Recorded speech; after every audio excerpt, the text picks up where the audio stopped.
The Atlanta Falcons and the Chicago Bears get together in a matchup that could make the Rhode Island Stapletons and Decatur Staleys jealous. And he is in for a Falcons touchdown. These two teams' offensive philosophies right in line with the legend John Madden's preferred way of travel. What a start, 28 yards on the field's run. I'd say this will be the battle of 3 yards and a cloud of dust, but the game is in Atlanta, so 3 yards and a spritzel of little black plastic pellets. Wow, that sounds just as tough.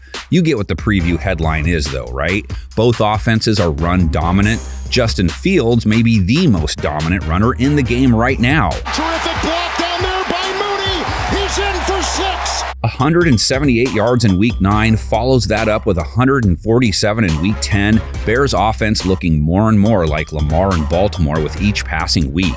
Fields on the angle, trying to outrace Okuda, and he'll beat him to the goal line for the touchdown. Fields' runs have either kept them competitive or have led to wins, so Atlanta's ability to handle running QBs. 6.3 an attempt allowed. As a young Sarah Lynn would have put it, that's too much, man. Burrow's going to take off and surprise everybody and get the first down and more. Falcons will get tested plenty by traditional runners, Khalil Herbert and David Montgomery. 19 attempts combined in Week 10. Montgomery hit at 4.1 a carry. He gets his touches, but he's under 4 a run for the year still. The more explosive of the two continues to be Herbert, 57 yards, 5.7 a carry last week, 5 a carry or better in 3 of his last 4 games. Cuts it the other way, straight up the gut, and into the end zone for a touchdown. Herbert did get hurt last week, so have to monitor that. And for what it's worth, Falcons have allowed 4.3 a run to running backs. Not terrible, not great. But let's keep the run game convo going because Atlanta's offense has also spent the season relying on their rush attack to lead the way.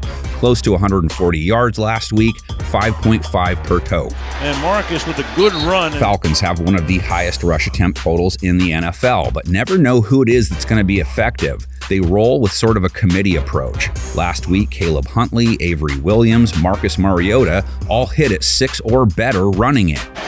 And Mariota is going to get it with his legs. So what kind of run defense are they facing? Chicago has played quarterbacks and running backs exactly the same so far. Not great. 4.6 allowed to both positions. Welcome to the big show, Tony Pollard, his 3rd touchdown of the day. The passing offenses and defenses of both teams all fall under the X Factor umbrella. Neither team throws a ton. Fields is on the best run of his career as a passer, though, even if it doesn't include a lot of passing yards per game. He's been incredibly efficient, rating of 99 plus in 3 straight games, 7 touchdowns, just 1 INT in that span. More often than before, he's finding the guys who get wide open due to defenses creeping in to stop him from bolting. Komet wide open! He's got it! Cole Komet to the house! Still has to learn when not to force it, though. That pick he threw last week, hopefully a teachable moment, as they say. Huda with the pick, and little one picks big one and takes it for a touchdown. Falcons haven't faced any quarterbacks or offenses that utilize Chicago or Fields' style. And part of that style is getting taken down. His sack total is Jeffrey Lebowski high, got up close with the grass 3 times in Week 10, the most sacked QB this year. How many times you actually have to sack them? Look at, there's 1, there's 2, 3. So what happens when a stoppable force meets a completely movable object? Fields' sacks taken total is on one side of the spectrum.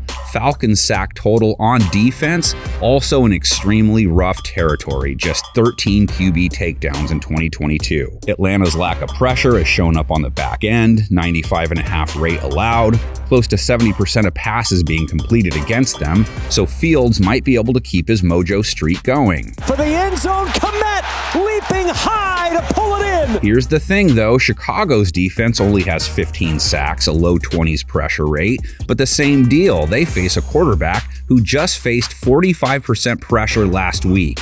That's not dude level, that's Cheech and Chong levels. If the old Dirty South melody is true, the Falcons want the Bears on the 50-yard line while the Dirty Birds kick for tree. I think it's supposed to say kick for 3. That's probably a typo. And the Georgia Dome isn't around anymore. That's a long field goal, too, from the 50? Guess it could come down to that. Your breakdowns and predictions go into the best NFL preview comments section around. Keep making it the GOAT for regular fans' takes. Here's our picks.